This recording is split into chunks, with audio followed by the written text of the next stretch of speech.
জামানা দিওয়ানা ও গো মা আমিনা, তোমার লালের নাই তুলনা। মাগো তোমার লালের নাই তুলনা।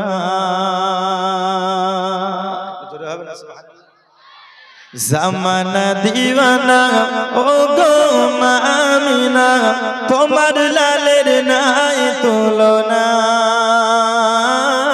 মাগো তোমার লালের নাই তুলনা। মোদের নবী জন্ম হলো যেদিন মক্কায়, জোরে বলো ভাই, আরো জোরে। কথা আছে শেষ ভালো তার সব ভালো। আলহামদুলিল্লাহ। আমি তো মনে করছিলাম যে আমাকে ফাঁকা ফিল্ডে গোল মারতে হবে। ফাঁকা ফিল্ড থাকতে গোল মারতে কষ্ট হয় না? কষ্ট হয় না? তো আমি ভাবছিলাম হয়তো ফাঁকা ফিল্ডে গোল মারতে হবে আমাকে, কিন্তু যাক আলহামদুলিল্লাহ মাহৌল নওজওয়ান তরুণ যুবকদের মাহৌল আলহামদুলিল্লাহ বলতে খুব ভালো লাগবে যদি তোমরা সঙ্গ দাও। তবে একটাই, বক্তার বক্তব্য তখন ভালো লাগবে যতক্ষণ শ্রোতার হসলা বুলন্দ থাকবে। যাই হোক আলহামদুলিল্লাহ, একটু জোরে হবে না সুবহানাল্লাহ। জামানা দিওয়ানা ও গো মা আমিনা, তোমার লালের নাই তুলনা। মাগো তোমার লালের নাই তুলনা। মোদের নবী জন্ম হলো যেদিন মক্কায়, জোরে বলো ভাই। মোদের নবী জন্ম হলো যেদিন মক্কায়, শুকনো গাছে ফুল ফুটিল মধুর সাহারায়। নবীর এক ইশারায় গাছে এসে সালাম জানাই। নবীর এক ইশারায় গাছে এসে সালাম জানাই। আসমানের চাঁদ জাগার খেলনা। মাগো তোমার লালের নাই তুলনা। জামানা দিওয়ানা, জোরে জোরে বলো না। জামানা দিওয়ানা ও গো মা আমিনা, তোমার লালের নাই তুলনা। মাগো তোমার লালের নাই তুলনা। জোরে বলো। পাড়ার ছেলেরা ঝাঁকে ঝাঁকে হালিমাকে কয়, তোর মুস্তাফাকে দে না মাগো সঙ্গে নিয়ে যায়। যাবো মেস চরণে খেলবে মোদের সনে। যাবো মেস চরণে খেলবে মোদের সনে। কোথায় আছে লাল বলো না। মাগো তোমার লালের নাই তুলনা। জামানা দিওয়ানা, জোরে জোরে বলো না। জামানা দিওয়ানা ও গো মা আমিনা, তোমার লালের নাই তুলনা। মাগো তোমার লালের নাই তুলনা। আমার নবী সাল্লাল্লাহু তাআলা আলাইহি ওয়াসাল্লামের মুজিজা এত সুন্দর। আমার নবী পাক এক ইহুদি যাওয়ার পরে বলতেছে, ওগো নবীজি আপনি যে নবী, আপনি আল্লাহর পয়গম্বর, আপনি আপনার একটি মুজিজা দেখান। কারণ নবীরা যারা হয় মুজিজা তারা দেখাতে পারে। ইহুদি বলতেছেন, হুজুর আপনি যদি আল্লাহর পয়গম্বর হবেন তবে আমাকে একটি মুজিজা দেখান। আমার নবী পাক বলতেছে, ও ইহুদি তুমি বলো কি মুজিজা তুমি দেখবে? যাও যাও যাও, অমুক জায়গাতে তুমি চলে যাও। ওইখানে যাওয়ার পরে ওই জায়গায় দেখবে বাগান। ওই বাগানের কাছে অমুক জায়গায় একটি গাছ রয়েছে। ওই গাছটাকে গিয়ে তুমি বলবে, রে গাছ চলো চলো চলো, তোমাকে তোমার নবী ডেকেছে, তোমাকে তোমার হাবিব রেখেছে। গাছকে যখন গিয়ে ইহুদি বলেছেন, এই গাছ চলো না, তোমাকে নবী ডেকেছেন, সঙ্গে সঙ্গে গাছ ডানে হিলেছে, গাছ বামে হিলেছে, সামনে হিললো পিছনে হিললো, চতুর্দিক গাছ হিলাহিলি করার পরে নিজের শিকড়কে উপরে উঠে নিয়ে এসে নবীর কদমে পড়ে গেল। আমার নবীর কদমে গাছ পড়ে গেল। তো গাছেও আমার নবীর কথা শুনে কি শোনে না? আওয়াজটা জোরে যাচ্ছে, আওয়াজটা জোরে যাচ্ছে, ব্যাসটা কমিয়ে দিন, ভলিউমটা রেখে ব্যাসটা কমিয়ে দিন, ইকোটা রাখুন, ব্যাস কমিয়ে দিন, ব্যাস আওয়াজ জোরে নিচ্ছে। তা আমার নবীর হুকুম, আমার নবীর কথা, কাজ বলুন, পশু বলুন, মানুষ বলুন, জীবজন্তু বলুন, পুরো কায়নাত আমার নবীর কথা শোনে কি শোনে না? একটু হ্যাঁ হই প্রশ্ন করতে হবে, আমার সঙ্গে একটু হ্যাঁ হো করতে হবে, আমার সঙ্গে কথা না বললে ভালো লাগবে না। আপনারা উর্দু নাচ শুনবেন, শোনাবো, বুঝলেন? ভোজপুরি শুনবেন, তাও শোনাবো, বাংলা শুনবেন, তাও শোনাবো। আলহামদুলিল্লাহ, এই যে এত ঠান্ডার রাত্রিতে উপর থেকে পানি পড়ছে, নিহর জমে পানি পড়ছে, তবুও যে এতক্ষণ মা বোনেরা বসে আছে, এতক্ষণও তোমরা বসে আছো, আপনারা বসে আছেন, আলহামদুলিল্লাহ। আমি সময় বেশি নেব না, কারণ পেট ভরে গেলে বিরিয়ানি বলেন, চাউমিন বলেন, যাই বলেন না কেন ভালো লাগে না, না গো? পেট ভরে গেলে বিরিয়ানি বলেন আর চাউমিন বলেন, যেটাই দেন না কেন ভালো লাগবে না। কেন? কারণ পেট ভরে গেছে।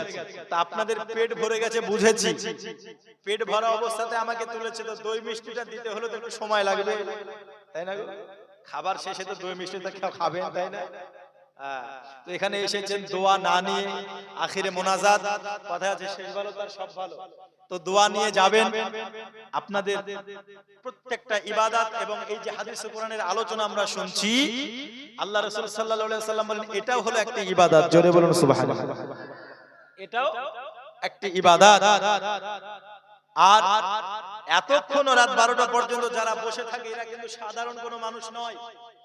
যারা ভাবতে হবে এই পৌষ মাসের শীতে বসে থাকে রাত 12টা 1টা পর্যন্ত, তারা যেমন তেমন ব্যক্তি নয়, যেমন তেমন মোল্লার প্রেমিক নয়, এরা হচ্ছে স্বয়ং রাসূলুল্লাহর প্রেমিক। এরা রাসূলুল্লাহর প্রেমিক যিনারা বসে আছেন। তো বিরাদরুল ইসলাম, সেই রাসূলের কথা আমি বলি, সেই নবীকে আমরা ভালোবাসি কি বাসি না? যারা বলুন নবীকে মুহাব্বত করি কি করি না? করি, মুহাব্বত করি। মাইকে তোমাকে বলতে হবে না, শ্রোতা ফাঁকি মারবে তখন। মাইকে পড়লে, মাইকে বললে শ্রোতারা ফাঁকি মেরে দেয়। তো রাসূলকে আমরা ভালোবাসি কেন? কারণ আল্লাহ পাওয়ার আশাতে। কারণ আল্লাহ পাক, আল্লাহ তাআলা, আমি কোরআনের আয়াত কারিমা তেলাওয়াত করেছি, কুল ইন কুনতুম তুহিব্বুনাল্লাহা ফাত্তাবিউনি ইউহিব্বুকুমুল্লাহ ওয়া ইয়াগফির লাকুম যুনুবাকুম ওয়াল্লাহু গফুরুর রহিম। আল্লাহ বলেন, হাবিব, আমি আপনাকে, আপনি বিশ্বের মানুষকে জানিয়ে দিন, কেউ যদি আমি আল্লাহর ইত্তেবা করতে চায়, সে যেন আপনি নবীকে ভালোবাসে। যে আপনাকে ভালোবাসলো, সে আমি আল্লাহর ইত্তেবা করলো, পায়রবি করলো, তাহলে কি হবে? আমি আল্লাহ তার জীবনের সমস্ত গুনাহ maaf করে দেব, আল্লাহু গফুরুর রহিম, এবং আমি আল্লাহ হয়ে যাব তার জন্য দয়ালু দাতা। আচ্ছা বলুন তো, আল্লাহ, আস্তে কথা বলুন, উপরে এসে বসে বলুন, অসুবিধা নাই। তো আল্লাহ পাক, আল্লাহ তাআলা বলেন কি, যে না, আল্লাহ এটা বলেনি যে হাবিব আপনি বলে দিন মানুষ যেন ডাইরেক্ট আমাকে ভালোবাসে, এটা বলেনি। মানুষ যেন ডাইরেক্ট আমাকে মানে, এটা কি আল্লাহ বলেছেন? বলেনি। আল্লাহ কি বলছেন? মানুষ যদি আমার ইত্তেবা করতে চায়, আপনি হচ্ছেন মাধ্যম, আপনাকে যেন ভালোবাসে। যে আপনাকে ভালোবাসলো, সে আমি আল্লাহকে পেয়ে গেল। জোরে বলুন সুবহানাল্লাহ। তাহলে নবী ছাড়া আল্লাহ পাওয়া যাবে? কথা বলুন না কেন আপনারা? কথা আপনারা এতক্ষণ শায়ের ইসলাম ছিল খুব ভালো, আপনারা জাজবা দেখলাম, কিন্তু জাজবা কি শুধু নাতের জন্যই? নবীকে ভালোবাসা, আল্লাহকে পাওয়া। নবী ছাড়া কেউ আল্লাহ পাবে? তারিফ, আরিফ, আরিফ ভাই আমার 500 টাকা দিয়েছেন, আল্লাহ দানকে কবুল করুক। তো নবী ছাড়া আল্লাহকে পাওয়া যাবে না। নবীকে যারা ভালোবাসলো, তারা আল্লাহকে পেল। যারা ডাইরেক্ট আল্লাহকে পেতে চায়, যারা নবীকে বাদ দিয়ে, ভালো করে বুঝুন, নবীকে বাদ রেখে যারা ডাইরেক্ট আল্লাহর কাছ থেকে নেব মনে করবে, আল্লাহ তো দেবে। আজকে অনেক মানুষ বলে না, নবীর কাছ থেকে চাইলে আমাদের শিরিক হয়ে যায়, বলে না? বলে কি বলে না? নবীর কাছ থেকে চাইলে শিরিক হয়ে যাবে। যা চাইবা আল্লাহর কাছে চাও, যা চাইবা ডাইরেক্ট আল্লাহর কাছে চাও। আমি বলবো ডাইরেক্ট আল্লাহর কাছে যে ব্যক্তি চাইবে সেই ব্যক্তিকে ডাইরেক্ট আল্লাহ দেবে, কিন্তু ডাইরেক্ট যেটা পাবে ওটা কিন্তু আমাদের জন্য বৈধ হবে। কেন?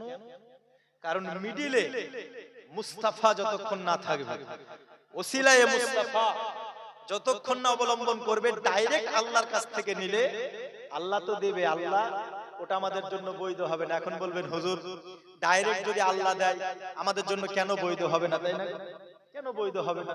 তার লজিক কি, তার কারণ কি আপনাদেরকে বলবো। তবে আমি যে আয়াতে কারিমা তেলাওয়াত করেছি সেটা হলো আল্লাহকে ভালোবাসতে হলে, আল্লাহর ইত্তেবা করতে হলে নবীকে ভালোবাসা দরকার আছে না নাই? জোরে বলুন আছে না নাই? নবীকে আমরা ভালোবাসি শুধু মুখ দিয়ে না অন্তর দিয়ে? নিজের থেকে না সমস্ত কিছুর থেকে? জোরে বলুন। নবীর জন্য জান দিতে আমরা পারি কি পারি না? জোরে বলুন পারি কি পারি না? यही नहीं कि फकत अपनी जान दे देंगे, यही नहीं कि फकत अपनी जान दे दूंगा, यही नहीं कि फकत अपनी जान दे दूंगा, कि यही